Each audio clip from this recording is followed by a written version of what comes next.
All right, so we were starting to talk about the fact that you had a bad spell, and then you reflected, and then you came right out of it. Yeah. That's that's what it's all about. That's the whole practice. Uh, that's why the Harley Davidson has a backup gear. Backup key? Yeah, backup gear. Oh, The gear. big Harley Hog has a backup gear. Oh, yeah. Mm-hmm. No other motorcycles have a backup gear or a reverse. Cars have a reverse gear, Mm-hmm. right? What that means is that sometimes you realize that you've made a left turn or something, and now you're going down the wrong road or you're going down the wrong direction, and we need to back up. Yeah. Yeah. Okay, and so that's basically what we're saying is that you've got a way of backing up out of it, and that backing up is a set of skills, a set of tools that we have already fully developed the forward gears. I mean, our society has been teaching us to go do, run, fix, etc., like that. And so that's not the issue. The issue is that we need a set of tools or a set of skills. And I was about to talk about it in the sense of a plumber or a carpenter. That the carpenter, in order to make a chair, needs two things. He needs the tools, saws, hammers, glue, wood, but he also needs the skill of knowing how to use the saw, the hammer, the nails, the glue. And he also has to have a pretty good idea of what he's making, like a chair or a table. Mm-hmm. Okay, without a concept of a table, the carpenter is not going to do so much. But the thing of it is that tables are quite common. But in meditation or in the Western Buddhism, we the carpenter, the new student, thinks that he's got to build a very, very, very fancy table, right? That's the only table he's going to build is a really, really fancy one Mm-hmm. instead of one that's utilitarian. Okay, and so in that regard, we're always looking for something special. When in fact, what we need to do is something that's ordinary. Now, here's something that's really amazing, and I think a lot of people will not understand this, but joy is common. Joy is common. It's as common as tables. Mm-hmm. Every carpenter has seen 100 tables before he ever thinks about building one. He was around tables when he was a baby. He was around tables seeing his dad make tables if his dad was a carpenter. So he knows all about tables. But um, if we have the idea that it's not a real table that we want to make, that it's a really special, fancy one, then that's kind of magical thinking. Mm. To want something special, to want something worthy only of a king, Yeah. right? Okay, so this is where we're going with this. So we need to have two kinds of skills. One is the toolbox, the actual saws and hammers and glue and wood and that sort of thing, which we then can call the teachings of the Buddha. And yet those tools can be badly mismanaged. So it takes skills to learn how to use them. With saws, with saws you can cut your finger. With hammers you can bang your thumb. Mm-hmm. People do this a lot with their meditation because they're not developing the skill. Mm. So It is the actual skills that we need to develop, and those skills are, in fact, specified in the Eightfold Noble Path. So it's the skill of sati, but knowing that sati is a tool that needs to be developed is then the tool that the Buddha gives. So it's not just the saw, but it's how to use the saw. And once we know how to use the saw, then we can take that ordinary table that we have in our mind and start to put it together. This is a really important quality because the skills are going to be developed to make the table while we're making the table, so that the next time we make a table, it's a whole lot easier because now we've got the skills. And now we can think of, well, what do you mean by that? And the answer is that you're making a new table, the kind of table that I'm talking about, every minute. Every minute there's a new table to be made. Why? Because they're really that easy to make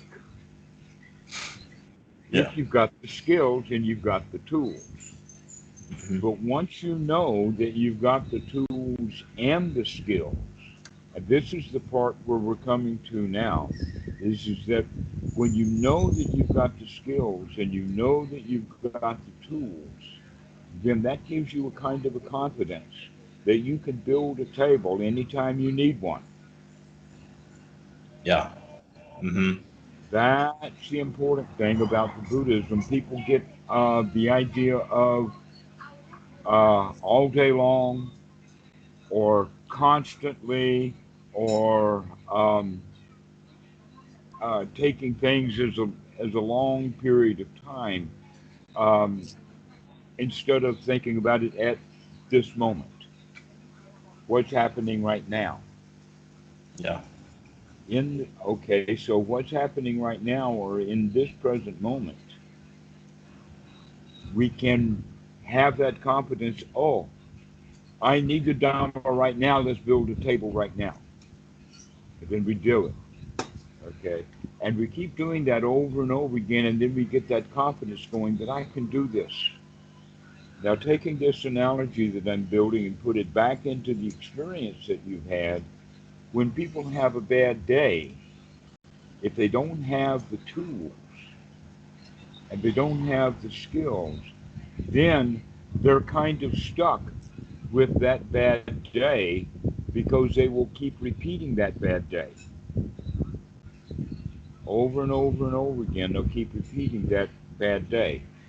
You could say an example of that would be a carpenter that is missing a particular skill.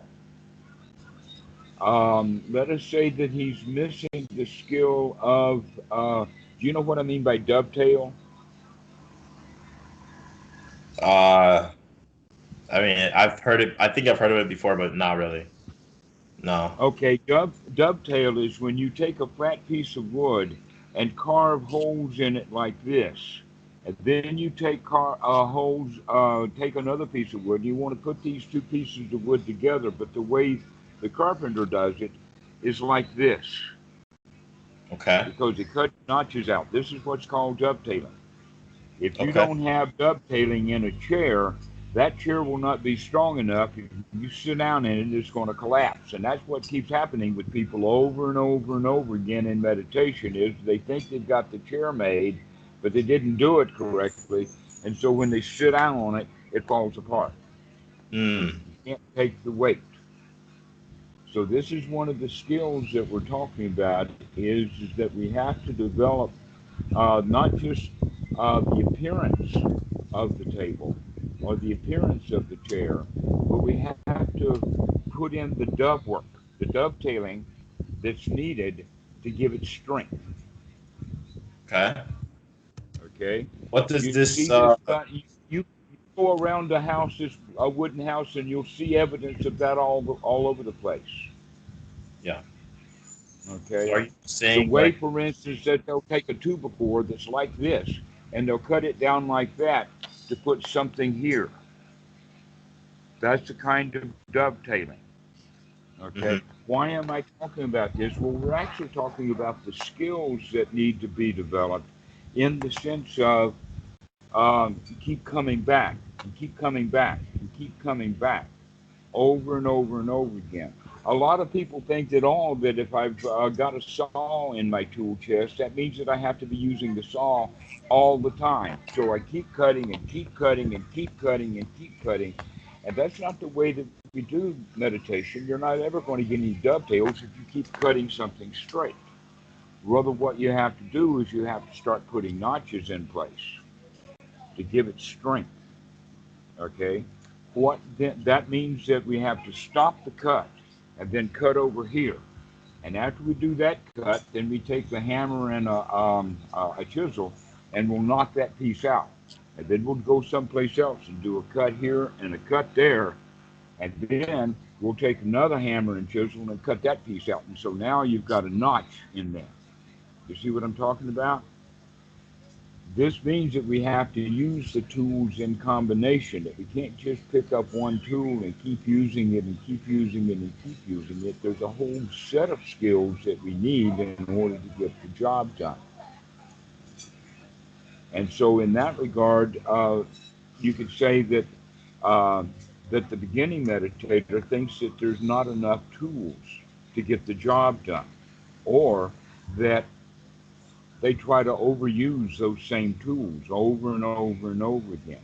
An example of this would be the Mahasi method and the noting.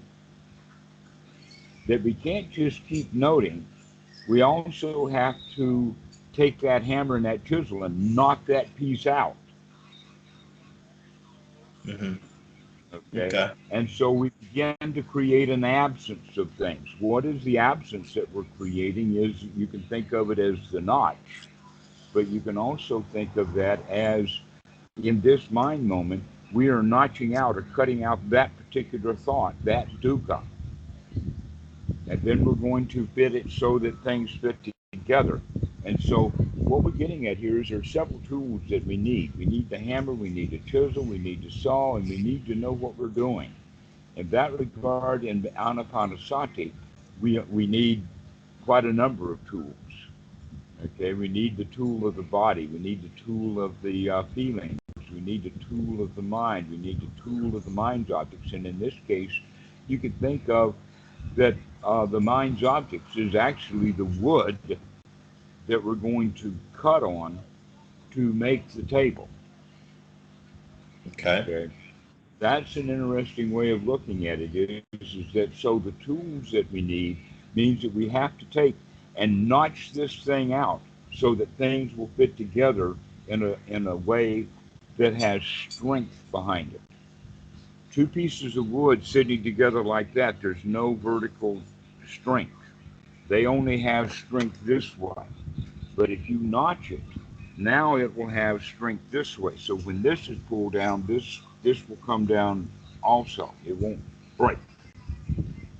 You got that? So Why is this? Go ahead.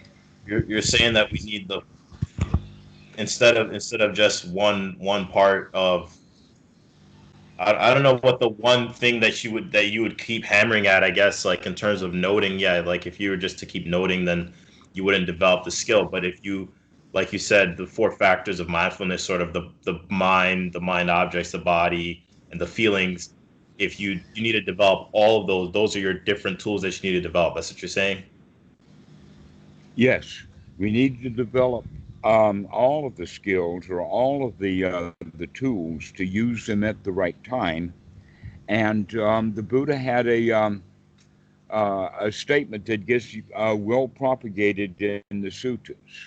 Um, One way of looking at it is that they call adventitious defilements, but another one, which is actually in a sutta and describes what they're talking about, is that it says one by one as they occur, one by one as they occur.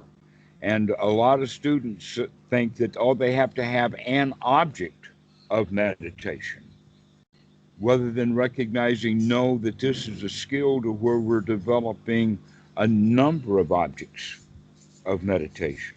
Mm. Okay, a number of objects of meditation. So merely the noting of what the mind is doing is a skill that needs to be developed. But that's like the sawing or cutting into it and seeing what's there. But then we also have to know which part of it to knock out. And that's where the judgment comes in of knocking out that unwholesome piece. Okay, that's the part that's important. That's also the skill to be developed is to knock out that and make some room in there for for that part of the wood that we don't need in there. So the next skill that needs to be developed would be going in the analogy of anapanasati rather than the analogy of a carpenter developing his skills. But many of the skills that we have to develop are, in fact, all 16 stages of anapanasati. And that these tools fit in together in the sense of the first step of anapanasati. Um, it specifies, and Bhikkhu Buddhadasa in one of his books on anapanasati makes such an important point of this, to where in other systems they don't make such an important point of it. But now I have recently seen a work that was done by Mahasi Sayadaw so many years ago that it was actually translated into English in 1965. So this is one of the old things in there. And I wanted to bring this up or make a point of it, is that this is one of the tools or the techniques then that are often missing or not taught well. And that what Mahasi talks about with the object and of breathing is that he says you have to, and this is the translation out of the Burmese into English. And just because they had other Burmese who knew English didn't mean that they got the right translation. Sometimes we have to really work with these translations to get them right. But he used the word falling on. Falling on in the sense of like thieves will fall upon a victim, surround him, put him to the ground. Okay. Another word that is used in that sentence is to confront the breath, to bring it to the ground, okay, to take control of it, to seize is the other word that's used, to seize your object, okay. This is completely different than noting. Okay, to actually seize that object is basically like stopping the cutting with the saw and taking the hammer and the chisel and knocking that piece out. Taking it, grabbing a hold of it, controlling it. This is an important quality that we have to learn then to control things. Yeah. Let me interject right there just because my question that I have is sort of it's mixed in with all of this, what you're saying here, which is that, and it kind of sounds like you're getting at it, but it's kind of indirect. So what my question is that if I'm, when I sit down to meditate, I'm practicing to develop the skill that I want available to me when I need it most. Okay. Mm-hmm. And if I'm practicing something on the piano, I'm practicing a certain song, and that's the song I want to be able to play. So I'm going to practice that song maybe, or maybe you practice the fingering or whatever it is. But what the question is about on that in breath we could talk about, and maybe this is moving away from necessarily the breath, but in terms of the feelings, when we're working with the feelings portion of things, and I'm bringing up the PT on the in breath, and I see how you're saying using the word confront, and you're using sort of these you're using these sort of ways to describe the way that you go about using it, go about doing this. So with the feelings, and when I go for that in breath on the PT, what I am starting to think that I maybe should be doing, I don't know if this is wrong, but really when I do go for the PT, how do we want the PT to be when we need it most? We need it like as big as possible. So is that is that a correct way of thinking about it? Is like I'm on this in breath, I'm gonna bring as much as I have, or is that doing too much effort, do you think? That's the question. Well, if it is right noble effort, then it's not too much. And that, let's go back to the piano for just a moment, because you were mentioning that. Um, there are many, many different techniques of fingering that give the sound to the piano. Okay.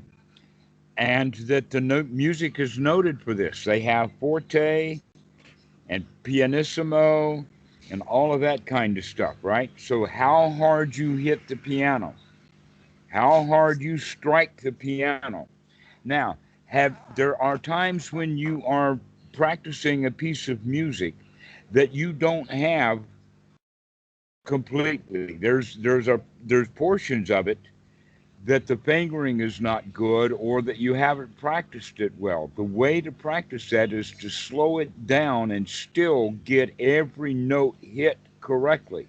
Mm. But generally, the beginning student, when he's playing it up to speed, he will what we call slough over it. Mm. Do you know what I mean by sloughing over a passage? Kind of imagine just like maybe like kind of fumbling your way through it. Fumbling our way through it, exactly. Now, fumbling our way through it is not the same thing as seizing it, is it? No. Okay, and many, many meditators kind of fumble their way through practice Mm. rather than actually seizing the object. Now, here's the point. If I can take the whole thing and put it down into one little statement, I would say it like this: that if you can't control the mind enough to control the breath, and you can't control the breath, then you're not ever going to learn to control the feelings. But by learning to seize the breath, that will give you the skills needed to be able to seize the feelings also. You have Okay. to learn to control this stuff, and we have to do it in a way that's not sloughing it off. Mm. And Bhikkhu Buddhadasa makes such an important point about this, and it's also stated right there in the suttas in the sense of understand the long breath is a long breath, means that you really have to make sure that this is a long breath, and making sure that this is a long out breath. Making sure is basically the point that we're talking about here. So when we're playing that piece of music that has that passage in it, just a few notes that I keep missing, I Yeah. want to go over it over and over and over again and slow things down to make sure that I know what that little passage is. So when I come up to it in the piece of music, I don't slough over it. Mm. One thing that comes to mind with that, to add on to that, is to say, like you said, like, yeah, the sloughing over it, or the thinking that like hitting the piano harder is going to give you, it's not going to make this music any better. It's just going to make it louder, I guess, or sound off. But what I'm thinking here now, in terms of if we want to talk about how you're saying making sure and seizing it, I'm thinking now with that in breath, and we start with the breath, yes, and we have that long breath, long in breath, and we say to ourselves, okay, on this in breath, I feel really good. But I think so what I was asking was like, okay, like if I say I feel really good, maybe like on that second breath or something like that, and I'm like, I really want to make this good, like I feel really, really good or something like that. I feel like that's like hitting the piano harder. Right. That's is not right. What I'm thinking maybe is a better approach is to sort of say, like, I'm really satisfied with this amount of with how good I feel right now. That is like more of a compounding positive effect, I would say. I would say so. Yes, that's exactly what we're looking for. Okay. Now, one of the things that is also well known, but the meditators don't really understand it to this point, that it's actually a major part of the practice or a major part of the skill is repetition. Repetition over and over and over and over again. For instance, how do you think that the child learns a poem? How does he learn that poem? He goes Repetition. over and over and over and over again. How does someone learn a piece of music? Mhm. Very unlikely for somebody to hear a piece of music and then be able to sing in their head that whole piece of music. Unlikely.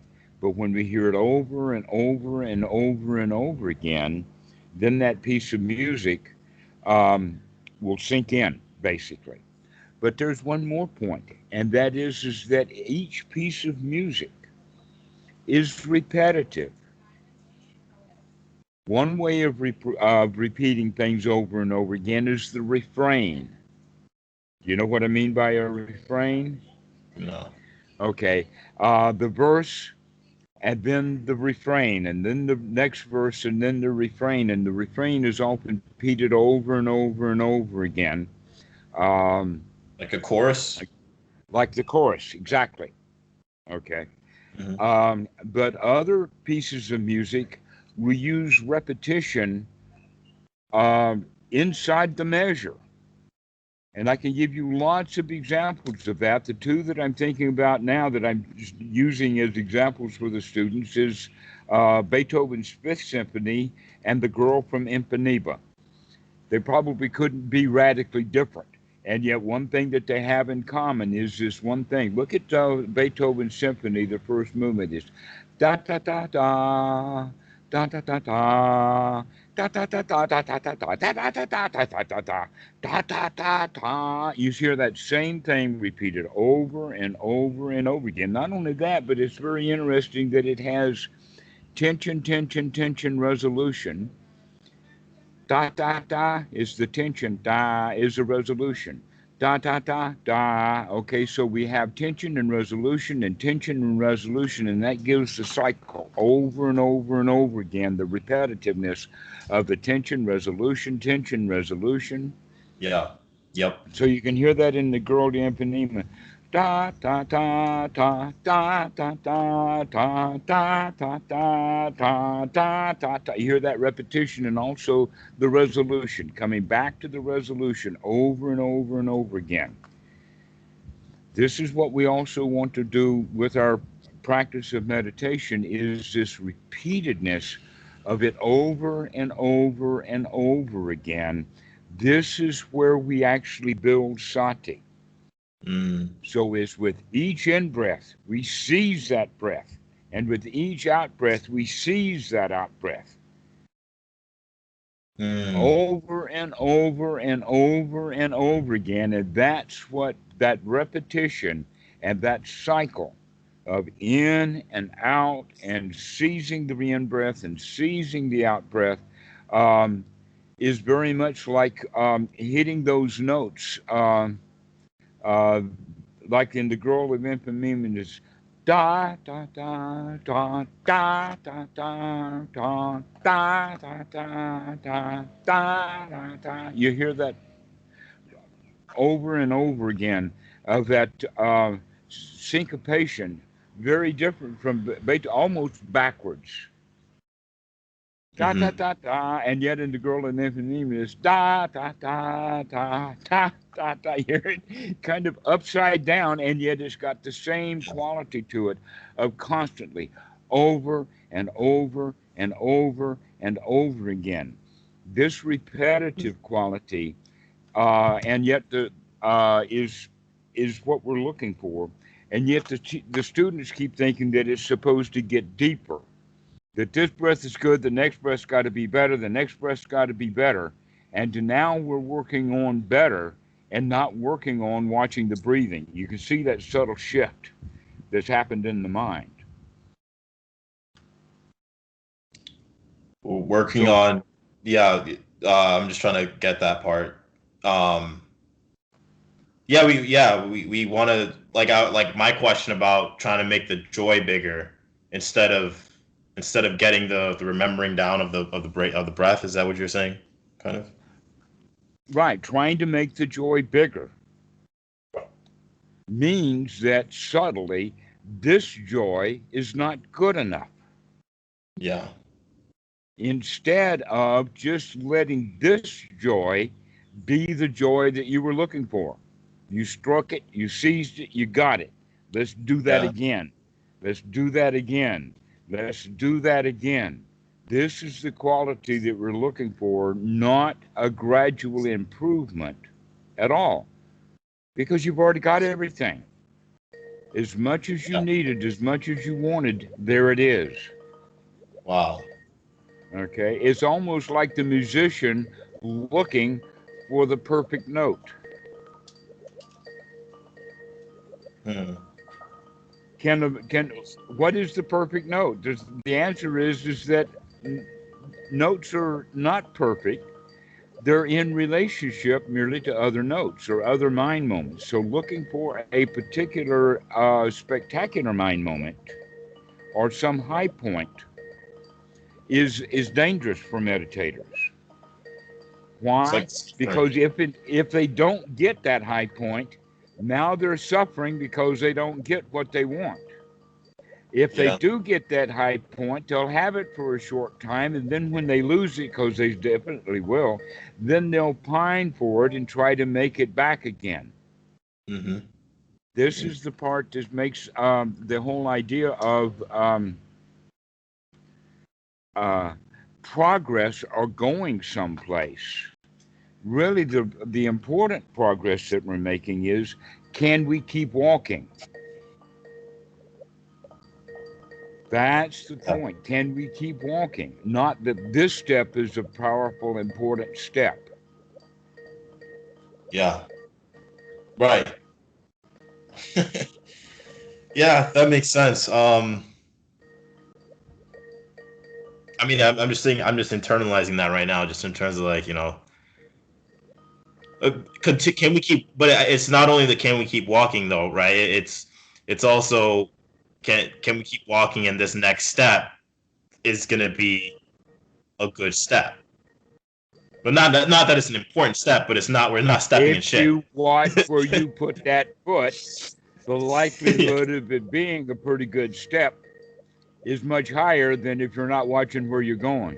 If you have some goal out in the future in mind, then you're not looking at what's happening right here. Or if you're Right. judging, is this breath good enough? It's just more judgment. That's why I like the seizing that you said now. That's a new perspective, because like it's really bringing you to the here now is what I would say. Is like this breath must be seized. If this breath is not seized, then I'm off thinking about the next breath probably right now, and that we're not seizing this breath, and that means we're not here now, and we're Right. not So walking. so seizing that breath um, is something that all the masters talk about. The Buddha does, Mahasi does, Bhikkhu Buddhadasa just drones on and about it. And so um, this is a quality that's missed by many meditators Mm. because they've been wrongly told to just observe or just watch the breath. What a much better verb would be to seize it, to seize the breath, to make Kind of it, treating it like it's the only breath. huh? It's the kind of treating it like it's the only breath. Sort of. I don't know. No. Well, like it's this one, because this one is the only breath. Yeah. Yeah. Because like At any particular moment in time, there's only one breath, and that's this one. because I feel like you can kind of like during the anapanasati, during the sitting, I could see myself kind of maybe getting lost in like the context of a session and thinking that this is the context of the session. I'm watching these long breaths. But when you look at it that way in the context of a session, looking at long breaths in general, I'm not really seizing this breath. Hmm. So that's So why that's good. seizing this breath. Now, many meditators say, "Oh yeah, but I've done that, and I get bored with it." Mm. If they do, then there's several things. One is they're not seizing it because you can't get bored when you're seizing something. When you're Mm-hmm. grasping a hold of something and holding tight, you're not bored. So that's one thing. uh, Uh, and so seizing that breath and making sure that we're seizing the breath because um, Because it's life like itself. like playing the piano, it is in fact repetition that's needed. That it's the repetition. That in fact the repetition is so important that it's our entire life. Who wants an automobile engine that only runs one time? No one. No, we want it to go over and over and over and over and over again. Same thing with a clock. How many times do you want that clock to tick? Forever. Just keep Just ticking. keep That's thinking. right. Yeah. Just repeat. Just keep. Okay. Have you ever heard of the book that Hitler wrote when he was in prison in the 1920s? The name of it was Mein Kampf. I've heard of the book. I didn't know he was in prison. Yeah, he wrote it when he was in prison. Um, that does not speak well of our future, looking at what's about to happen to Trump. But never mind, let's not go there. I don't know what he's going to write in prison. Uh, but the point that we're making is in this book of Mein Kampf, he makes an observation that winds up being the modus operandi or his whole method of operation when he got power. And you can see politicians doing that.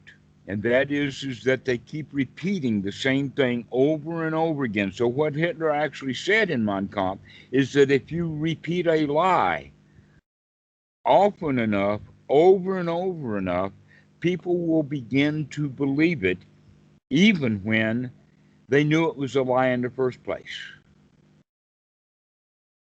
Hmm.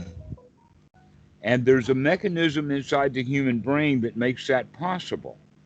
And that is that the human brain is not a fact finding machine, nor is it a truth locating machine. What it is a pattern matching machine. Mm-hmm. And so we keep hitting that same pattern over and over and over again. We keep matching it over and over again. We keep coming to resolution over and over again. And we feel good about that because it resolves over and over again the same way, even though kind of deep down inside we know it's a lie, but it becomes familiar. In fact, that word familiar that we use, you can see what words come out of that in our language. Family. Um, so things that happen over and over again becomes our family. Mm-hmm. And that we have been practicing over and over again things that cause suffering, cause dukkha. We believe lies that we've been told. We were told those lies over and over and over again. Even as little kids, we thought that was a bunch of crap, but we kept being told that by the adults over and over again until we began to accept it. And then we began to believe it, and then we began to think of it as true. Where in fact it never was true. We knew it wasn't true in the beginning, but we kept hearing it over and over and over and over again. But we can use that whole thing, that repetition, to our advantage. Music uses it to the advantage over and over and over again. And so what we're saying here is that it's not to reach some special place or to get some special destination is what meditation is. Meditation is the practice of learning how to walk. Yeah. One step at a time, and you keep stepping. You keep stepping. Yeah. And that's what we're talking about. And that stepping then is that seizing of the ground with your foot. You fall on it. You. Okay, so this is how we begin to practice. How does Is that with that. thing? How does could you give a because this is honestly this is almost feeling like a whole new practice to me. It's the way you're experiencing it. It's like not a whole new practice, but it's just a matter of like my approach to it. I feel like when I go and meditate after this and practice after this, it's going to be a little bit more tactical. That's what I would say. Mm-hmm. Um, and so, how would you go about when you say this tactical approach to stepping out of the way? And I mean practically, like what is the process with moving out of the hindrances? I mean, I still like to go with my aha, I see you, Mara. I tend to do it sort of very if I just get a whiff of it, even if it's not fully formed yet, if I get a whiff of it, I'm just like in my mind, aha, I see you, Mara, and I'm going back to the breath, like in that way. Exactly. Yeah. Not fully formed yet. What you're actually saying is that you only spent one mind moment or maybe two mind moments going down that path.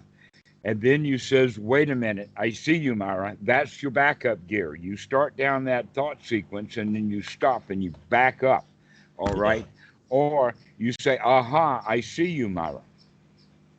Or in the analogy of the wood, that now is the time when we have seen that those two cuts are there and we can see what that is, we can whap and knock it out. Mm-hmm. Yeah.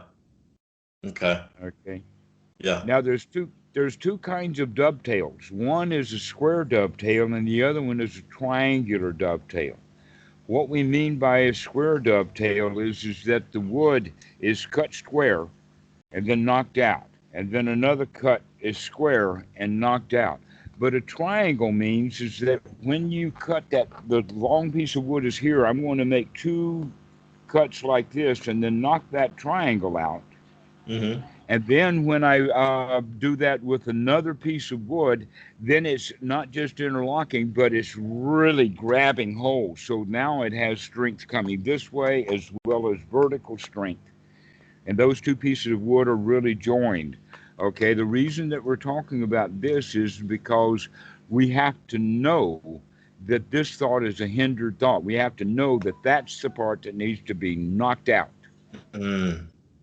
And Okay. that many people don't understand that in fact the typical thing of the beginning meditator is when they recognize the mind has wandered away from the breathing, then they'll say, oh no, the mind has wandered away from, and now the mind is still wandering away from it, but now they're called into the pity party of the mind has wandered away. Yeah. And it's still wandered away. They never do knock that thing out and Yeah. say, never mind, start again. The way that Goenka recommends, come back. Okay, that coming back is a seizing of that object. It's not meandering back. It is Johnny on the spot, or it's whacking that piece out. This is the kind of thing that we're talking about. Is one's right effort. Am I missing something if I let's say there's that I do a quick one, right? And then on that one mind moment, if I just go and I say like I know like I don't necessarily have to do the full verbal. Like do I have to do the full verbal like aha, I see you, Mara. Why not just go back to the breath immediately as I see that stuff? Or is it good to really make a note and make like a statement about it and really make a that is the suffering and here we go back to the breath? Or is it okay to just be like nope, I'm not going to go there, back to the breath? I would say either one of those, depending upon your skill level. Okay. And that the more skill is that as soon as you see that mind moment, you take just one more mind moment to whack that thing out, and the next moment you're in joy. Why bring it out or extend it out when in fact you've got the skills to do whack, whack, whack, whack like this? Mm-hmm. Okay, but in the Yeah, beginning, we want to make jump right into the joy, like just jump. Oh, the breath is here, we can go up now. right, Forget this. exactly, exactly so. And so, what we're actually talking about here, in a way, is that by seizing the breath, we're actually cutting out intermediate mind moments in the process. In other words, the mind does not have to spin in hindrances for 20, 30, 40, 75, 100,000 mind moments before you seize that thing. You put a stop to it. Okay, so now you're down at the level to where one or two thought moments you see that stuff and then you whack it out. Okay, now we're talking about a mind moment in reference to, and there's general consensus with this in the sense of observation that the human mind moment is about a tenth of a second. Okay. And so at a tenth of a second, that's about the same thing as reaction time is now in the level of about 200 milliseconds. And what I mean by reaction time, you can test this for yourself on the computer. Is there programs you can find on Google that for reaction time? And one example is they have the whole screen is red, or the whole window, the whole field of view is red, and then they'll turn it green with the instructions of when it turns green. Click the mouse, and Mm-hmm. then the computer will uh, use the clock changes of when it changed the screen color and how long did it take you to click the mouse, and that gives you an idea of a reaction time. And with a very, very simple reaction time like this, you can say that when the screen turns green and you see it turn green, that's one mind moment. And then the next mind moment is clicking the mouse. Mm-hmm.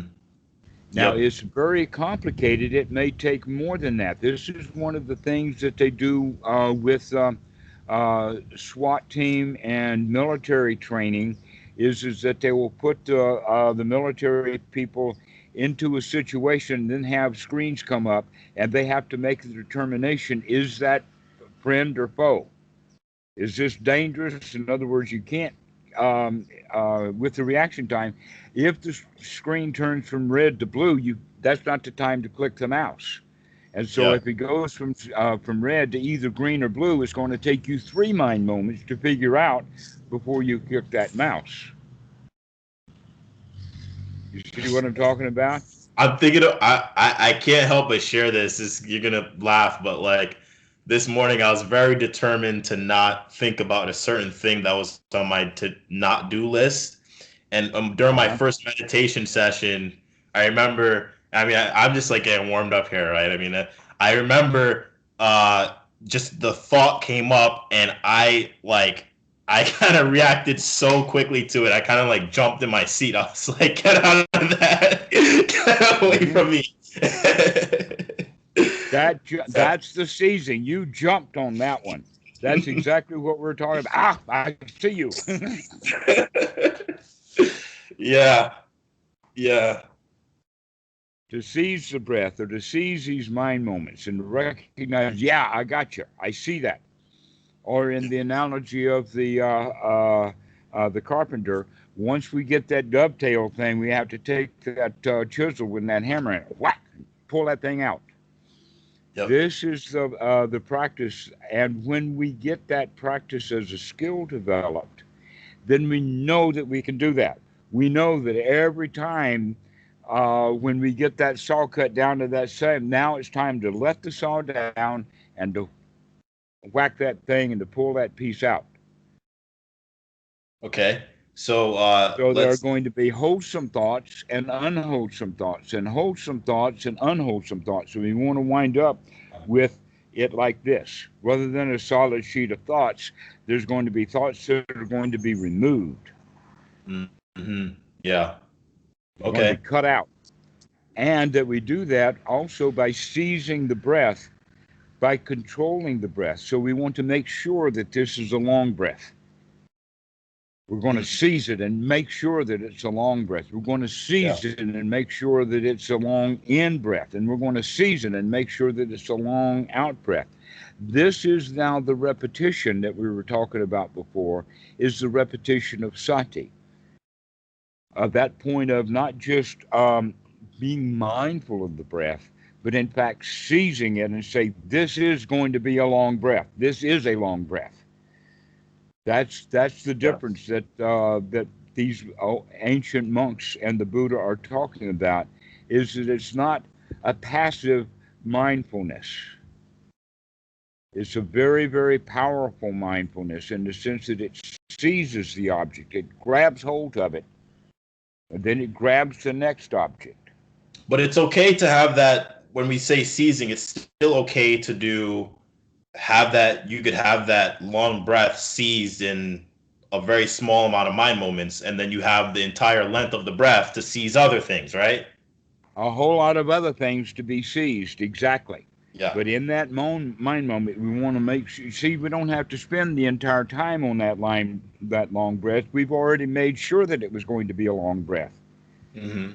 Yeah. Okay, so we seized it and we made it a long breath. Now that gives us plenty of time, for instance, for the mind to wander away. And we're going to make sure that it doesn't, that we're going to be seizing the mind as well as seizing the breath. Mm. Okay, and the seizing the mind that way is also that point that we talk about of gladdening the mind, or when the Buddha says, "Aha, I see you, Mara." So now we've got the mind and the breathing working together in sync. They're synchronized together, and so the mind controls the breathing, but controlling the breathing controls the mind. So Yes. now we've got about half the job done, Mm-hmm. right? In fact, we got most of the job done. The only part of the job that's left to be done is the Vedana, or the feelings, and that's the big one. However, we can do it. We know we can do it because we've already been able to seize the breath. We've already been able to seize the mind and the mind thoughts. So now it's time to seize those feelings also. And so, in a way, we were saying before, you've heard me say this many times, I'm sure, that we talk ourselves into feeling bad. We can also talk ourselves into feeling good, Yes. right? And we're going to be able to do that if we seize it rather than piddle with it. Yeah. Yeah. Okay? Yeah. That's where it comes in with the Vedana also, is that we want to seize it too. That Mahasi was actually not talking about just the breath, about seizing it, but he was talking about also with the breath, seizing it. So now we're also going to work on seizing the feelings too. Aha, I see you, Mara, is actually part of that seizing process to say, oh, I'm glad I don't have to think about or feel that way. Yes. That I Right. can begin to feel the way that I want to. I don't have to feel the way that I'm in the habit of feeling. Now, some students say, oh, well, it feels really artificial to just tell myself to gladden the mind, and I still feel like shit. Well, that's because they keep seizing the shit. And they keep judging and saying that's not good enough. In fact, what we need to do instead was saying, yeah, that is a bunch of shit, but I just seized it. That is not going to run my life anymore. That I'm going to run the life. I'm going to feel the way that I want to feel. And if I'm not feeling exactly the way that I want to feel, at least I feel a lot better than I did when I was just muddling in it. Yes.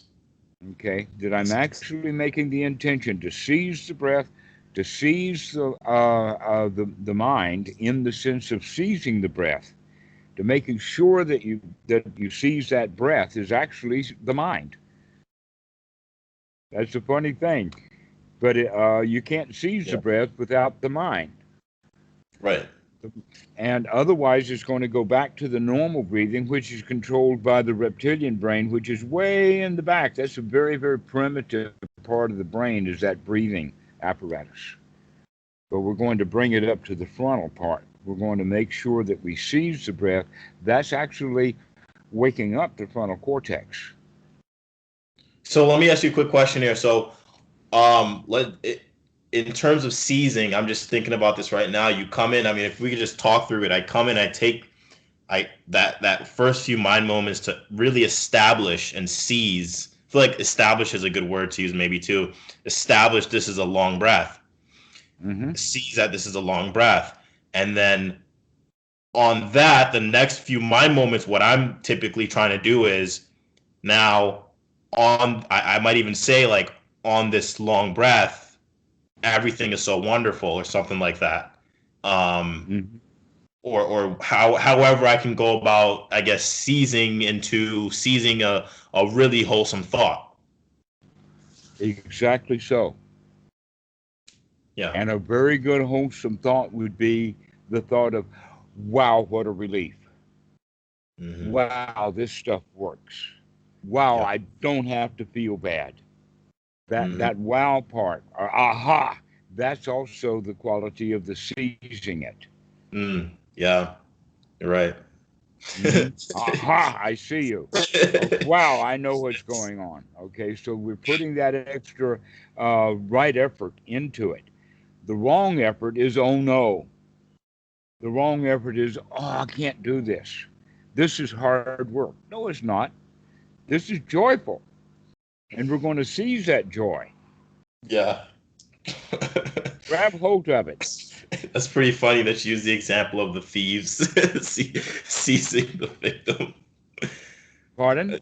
I said that's pretty funny that you use the example of thieves seizing the victim. I mean, it just really does it really hits the point home because you're really approaching that breath like, hey, you're a long breath. You're gonna be a long breath whether you like it or not. Uh-huh. Exactly. Exactly so. That Yeah, we're no longer the victim of our bad feelings. We're no longer the victim of our bad breathing. We're no longer the victim. We're the boss now. yeah, It takes that change of attitude to actually do the seizing. That aha is actually coming from that higher mind state of uh, the right attitude.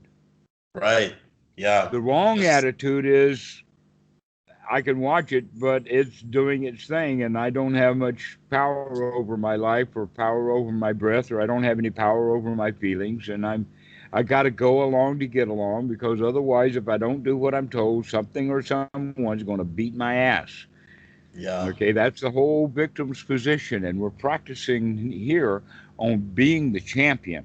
And the champion, every breath, is the champion is going to seize that breath, not just kind of let it happen and kind of watch it happening. Wow. Yeah. I mean that's so funny. We're kind of answering all my questions that I had with just getting into this stuff here. I was going to talk about that confidence and that certainty aspect, but if you really think about it, the seizing itself is act of certainty and confidence. And so you're Hmm. developing that skill almost I guess tangentially or like adjacently. With every breath, we're keep Yeah. developing that little skill of I'm the boss here. I can do this. Yeah. Yeah, yeah. It's almost like an indirect way of doing it, in a sense. But it is direct, but I'm just saying it's indirect as in like to see something requires a certain attitude to be developed. So Hmm. there you go. Exactly. Yeah, Right. They work hand in hand together like that. That's why I was using the analogy with the carpenter of knocking that piece out, to yeah, seize that thing, to hmm seize the breath, to knock that bad thought out, or to yeah. also with the feelings. We could also use the example because you said the it's so funny the thief example, but it does make sense. And also, if you think about like a bank robber, like robbing a bank, like Hmm.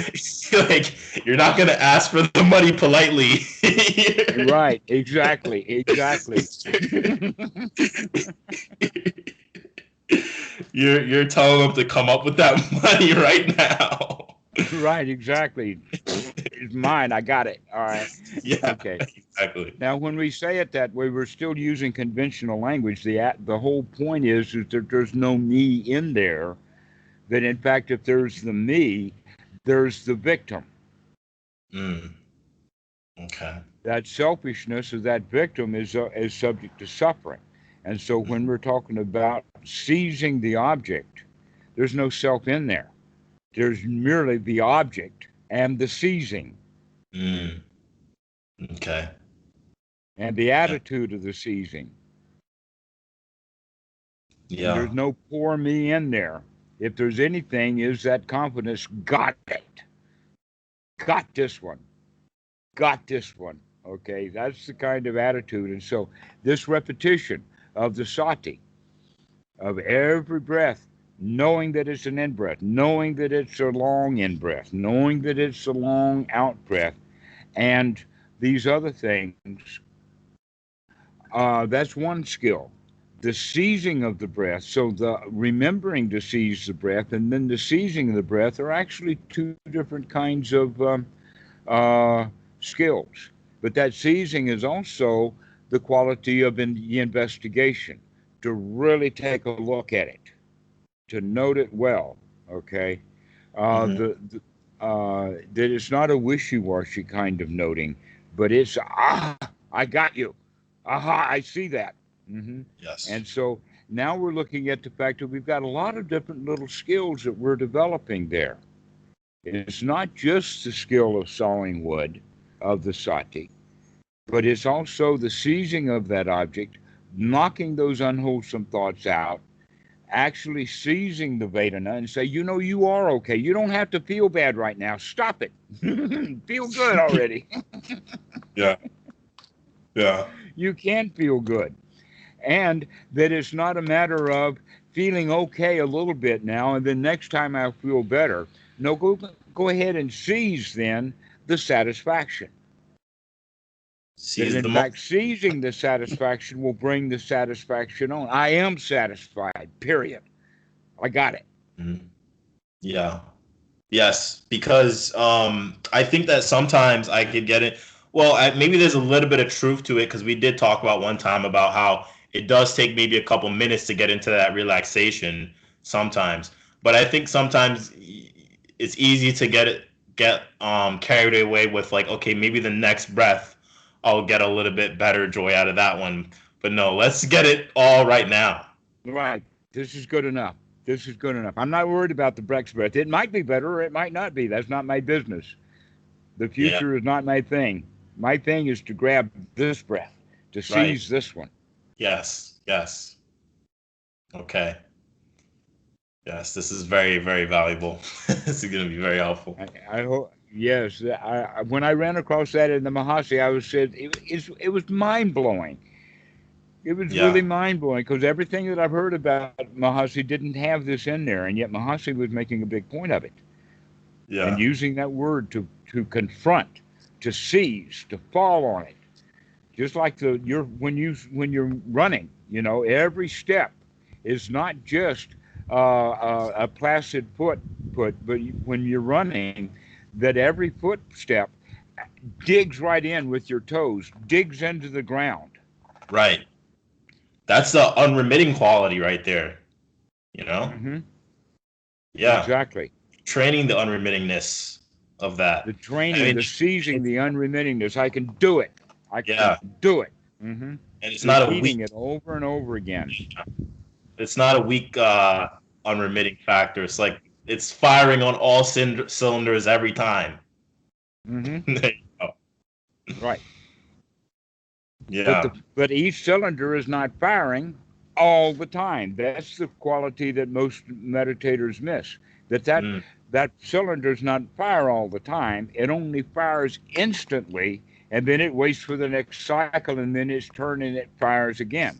So we have to develop the number of skills developed. Let's say there's 8 skills with an 8-cylinder engine, and each one of them has to fire in sequence, hmm.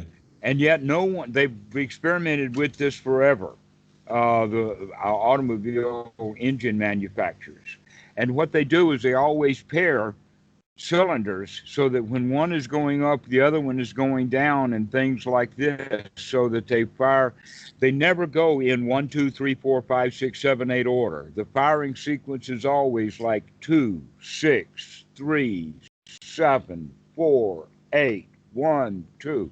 But there's a lot of other sequences that are used with engines. And so this is also the quality that we know that these um, skills need to be firing at just the right point in time in our sequence. And so the Right. first cylinder that fires is sati. The second cylinder that fires is this seizing the object in the sense of investigation. The next one is to throw that thought out. And then the next mind moment is going to be to go on to the breath. The next mind moment then was going to be to take a deep breath, to gladden the mind, etc., like that. And then to seize the sukha, to seize the satisfaction. So these are the various things that need to be done in a. I would almost say in a particular order, but even those orders can be rearranged. The Yes. which comes first, the gladdening of the mind or the deepening of the breath? The answer to that is kind of together. They happen kind of together because Yeah. the breath itself and the mind moment of making it a long breath is very short. We're talking about a mind moment. We're talking about tenth of a second things are happening. And when you start to pay attention, you'll see all of that stuff. It's actually quite a performance the mind does with all of these things. Yeah. I mean, it feels like we're going through the mind and the breath. I mean, the breath is kind of the body too at the same time. Um, but and my sati and things like that. But how do I wrap in the practice of, I know I want to watch this breath, but also just like, we've talked about this before, like getting the everything, sort of like watching everything, opening up. Like, how am I seizing everything now at this point? Like, how does that work? Like, I'm talking about, maybe we're talking about like sensations on the skin, and like just like looking for any little thing that pops up. Is it like kind of like as it comes up, you grab it, sort of type of deal, or what? I would say we could go so far as to talk about it with like a checklist. Okay. And that things are not going to come up on the checklist in the order of the checklist, but if we keep arranging and playing with the checklist, we'll eventually get the checklist in at least a usable order, because there's going to be slight variations from time to time anyway. So we kind of get a usable checklist order. And the Okay. checklist has things like every one of them is going to be a point in the practice of anapanasati. So one is to note or to remember, to wake up. Okay, so we're just lollygagging around, not paying any attention, whether we're meditating or not, doesn't matter. I mean, all of a sudden we just wake up to the moment. What's Yeah. happening right now? Take a Mm. look at what's going on. Okay, so that's always the top of the list, sati. If we don't do that, we can't do any of the other skills. So you could always say sati is the top item on the list. The Is your second item, go this? ahead. I mean, we could just take a quick pause, but the so that sati. I mean, I just thought about this in my head, like, okay, like, but the sati's for like the body, the mind, like the feelings, everything. Like, kind of when we say wake up to the moment, what's going on? It's what's going on in terms of what's going on in the body, what's going on in the mind, what's going on in the feelings, that type of thing, right? Hmm. That's the investigation, is to make a quick check. Mm-hmm. I got an old joke that will help to understand this. And that was that there were three on a plane. There was a priest, a Jewish rabbi, and a Buddhist monk I on the know the plane together. joke. You You know told the me the story? I've told it you to can you. tell it you what. I like the joke. Okay. Well, the whole point about it is that the priest was doing a ritual. Hmm. The Jewish rabbi was doing an investigation on the mundane level: spectacles, testicles, watch, and wallet. Hmm. And the Buddhist monk was doing it on the supermundane level. Are Hmm. my eyes open? Am I well behaved? Is my Yes. heart open? Am I breathing well? Or I got it backwards. Never mind. But anyway, yes, we can check those things very quickly, almost to the point that a skilled meditator is only going to take one or two mind moments on each one of those things. Hmm. And he may not do them all in each cycle. Mm. Okay. For instance, we may not note that the body is relaxed, but the body is relaxed. But if the Mm. body is not relaxed, then we need to note that. Yes. Okay.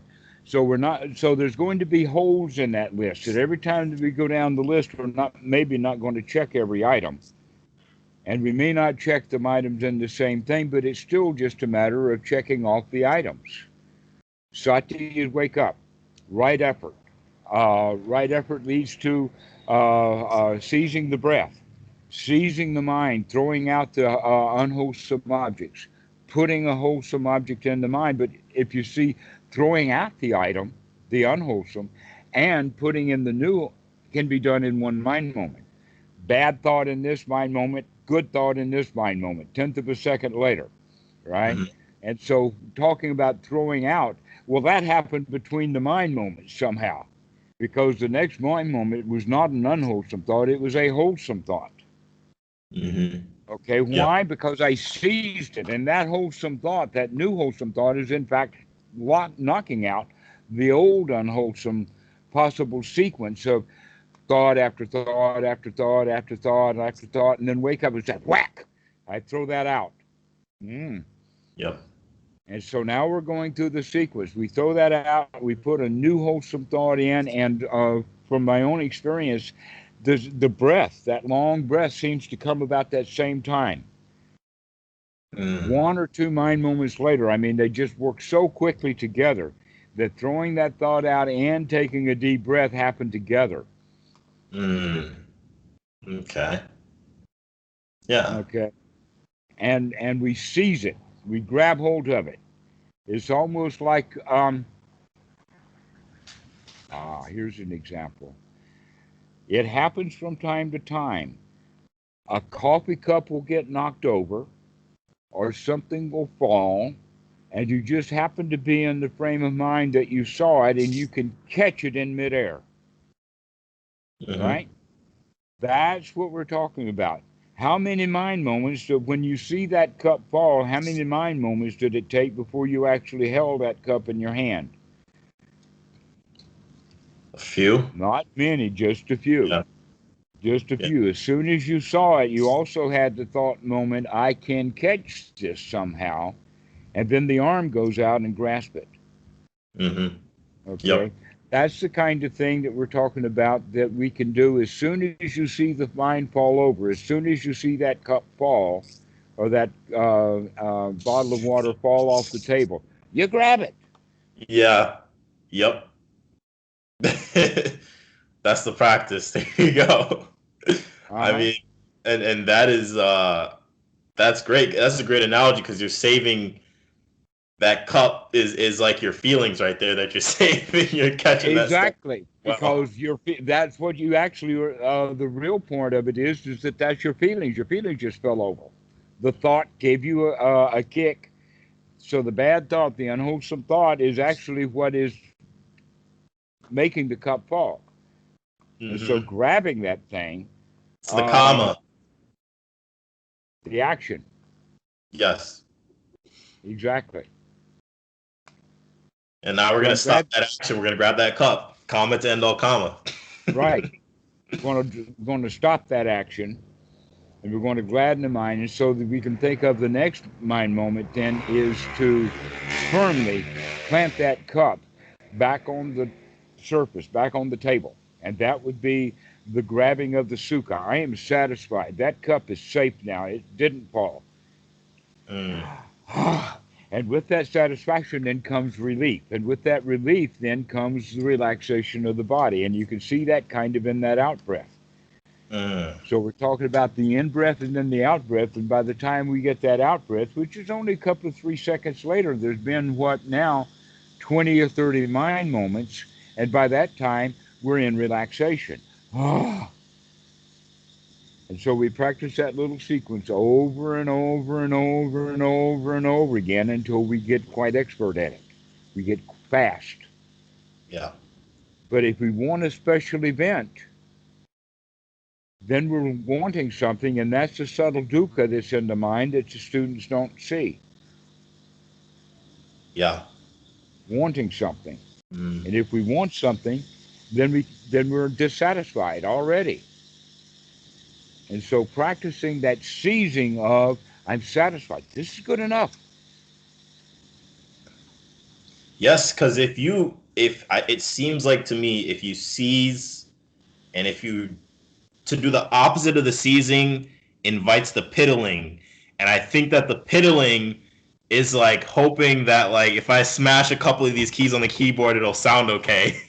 And then Uh-huh. you're wanting at that point you want something special. You're wanting something special to happen that's not going to happen because Mm-hmm. you're not even doing it right. What I was experienced with the piano was more of if I slough through this, nobody will know it, and then it's a good piece of music. because nobody heard the notes I missed. Yeah. I've never played But piano, so I'm just saying, but but worse than that, what happens is once the student misses one note or misses a little sequence, now he keeps remembering that, and that remembering of that failure that was only 20, 30 seconds ago is now preventing him from paying close attention to this note and this music, and so he's likely to screw up again. yeah. You hear students doing that, beginning students a lot, that once they make a mistake, it's hard to recover. I've also seen that in videos of Zen Archery, because that one is also very formalized and it's almost music in the sense that the archer, I don't want to spend too much time, but I could spend a whole hour talking about Zen Archery. But Hmm. the point is that in Western archery, it's do you hit the target or not? The target is the important thing, right? In archery, they got a target out there, and everybody, when the arrow shoots, everybody's looking where does it hit the target. The Zen is all about the form, all about the doing it correctly, the drawing of the arrow exactly right, the notching of the arrow, the pulling of the bow down. Actually, it starts with notching of the arrow right in front of your face, and then the bow is pushed out. And as soon as the bow is pushed out, all the aiming that was going to be done has already been done, and so they let the arrow fly immediately. An example of what's going on is that if you use the two fingers to pull the arrow back, then you can hold it for a long time and take aim. But when you let the arrow fly with these two fingers, it will subtly affect the way that the arrow is going to fly. And so in the Zen, they use the thumb and the index finger to notch and hold the arrow. Well, there's not very much strength in doing it this way Yeah. because you don't have that hooking around. You just have this, which means you can't hold it long. Well, that's all right because we're not going to hold it long. As soon as we draw the arrow back, we're going to fly. We're going to let it fly. But in Hmm. fact, the pushing of the bow out, as soon as the bow out goes, that's when you let the arrow fly. You don't take aim. You let the procedure of doing it correctly hit the target. Right. And so, in that regard, the Zen master can let that arrow fly, take his bow, and start to walk away, and he doesn't even bother to look at the target because his job is done. He's already done everything he needs to do. Now it's the arrow's job to hit the target or not. It's none of my business. It's none of my business. Once the Yeah. arrow has let fly, the arrow is none of my business.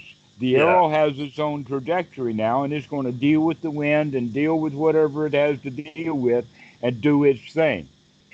My job was to do it correctly. And the reason that I'm bringing this up is because there was a video that I saw, and you could actually see it because they played it several times, that the guy, the Zen archer, missed the target when he was taking the arrow out of the quiver. Mm. Why? Really? Because he missed it. He didn't get it immediately. He had to go fumble around to get that arrow, and in the fumbling around of that arrow, he missed the procedure. He missed his timing, and Yeah. therefore he missed his shot. That's exactly the same thing as that when the piano student makes one mistake on the piano, they're going to start making a whole lot of mistakes before they finish that piece. You have to wake up to Because that hindrance, exactly. throw it And out, and that's what come back. happens with meditators or not. Once they go down that sewer, when they find themselves in the sewer, they just stay in the sewer. Yeah. They don't seize it and say, I'm coming out of this. Mm. Mm. Yes. It it's kind of funny because I'm just trying to think about sometimes, we're talking about like moving really quickly here, but sometimes I do notice that the hindrance can go on for like, more than I would be great sometimes. So at that point, I could see how a lot of meditators, including myself, will, you know, uh, wow, spent a good couple of my moments on that one. Let's, that, and so then you start getting your head, and you have that's where you have that thought like, oh, that wasn't good, and so that's where we need to start catching ourselves a little earlier in that process, and not do that, and actually come out of it. You're touching on something, and that is that when the mind is in hindrances, how long it's been in hindrances, we don't know because we didn't wake up. And so there we are in the hindrances, screwing, screwing, screwing, screwing, screwing. And we don't know how long we've been doing that. But when we wake up, we know now is the time to throw that stuff out. Yeah. Mm-hmm. Instead of worrying about how long it's been, because worrying over how long you've been suffering is just more suffering. Yeah. Well, that's the same thing as like missing the bow, and then at this point you're like, oh, I missed the bow at that point, so now I'm off here. You're worrying about how did I miss that bow back there, Mm-hmm. Exactly. That's what happens, and we have to stop that and seize this moment, this instant of time, and come back into it. Check that investigation, throw that thought out, gladden that mind, take that deep breath. And so these are all the things, and then bring in that level of satisfaction. Very soon after that, if we keep practicing that way, then the last missing piece of the pie comes into place, and that is the right attitude, and that is the surety, I can do this. That's the final solution is, or the final outcome is relief because we know that we can do it. And that eradicates all the doubt, all the worries, everything. And you can just come to a state of ease because you know that anything that comes up, you can handle it. Are we talking about something that, because I've had that, I always try to include that into my session, like verbally, but is that kind of something that you're saying will arise almost naturally through this process? But it will arise naturally because you are, in fact, going over it over and over and over again, the repetition. Mm-hmm. Yep. Hmm. We can. That's what causes the connections to be made at a deep neurological place that we're actually building up habits. Yeah. Well, it's the weekend for me now, so my plan is to like just like today. I really did I think a good job of practicing like a good amount, and being mindful throughout the day, and or like what practicing like what we're talking about here, like kind of like throughout the day. So like what I'm thinking, like, because what I did today was sort of like 20 minutes in the morning, and then um like every hour or so I would just go and do like 10 minutes, and then at lunch I go for 20 minutes, and then just now before I called you I did like 20 minutes. Mm-hmm. I don't know. And then like while I'm I noticed that we talked about the working on the computer, and like getting really like enjoying what you're doing on the computer and that kind of thing. But it it's I know we said it wouldn't be easy to do that, and so it's learning to dance in thorns, as you said. But I just find like at the stage I'm at now, it might be better for me to kind of just continue to um I guess split up. It sort of is splitting up the focus a bit. Is like I've got one hand on the computer and the other hand on thinking about gladdening the mind, and breathing, and feeling satisfaction. Bless you. Feeling satisfaction, and feeling joy, and sort of maybe taking the breaks here and there to just be in the body and things like that. Rather than, I mean, when I'm on the computer, it's like if I do get lost in the work, I don't know. It doesn't feel that satisfying to get lost in the work. Maybe that's part of it to do though, to get satisfied with being lost in the work. Yes. So that's then back to that quality of not being lost in it, to seize it. Mm. Okay. To grab hold of that, to take that, to take the power, to put in the right effort, to grab Okay. hold of that thing. I got Yeah. this. Yeah. Okay. No, that makes sense. Seize the day. Seize. Yeah, Seize there's the the day. Latin phrase that means see, or seize the moment, or seize something or another. I've forgotten what it was, but there's some Latin phrases that has that Mm-hmm. that Yeah. is common. I'll look that up. In any case, yeah, we've been going on for a while, so we'll seize this moment to end the conversation. We'll cease the conversation. All right. Yeah, man. This is a really great session. Thank you. Really appreciate it. Great. I'm glad you got Nice. something out of it. Excellent. I'm excited to test out the new toy. Excellent. Okay, see you later. Thank you. Bye. See you later.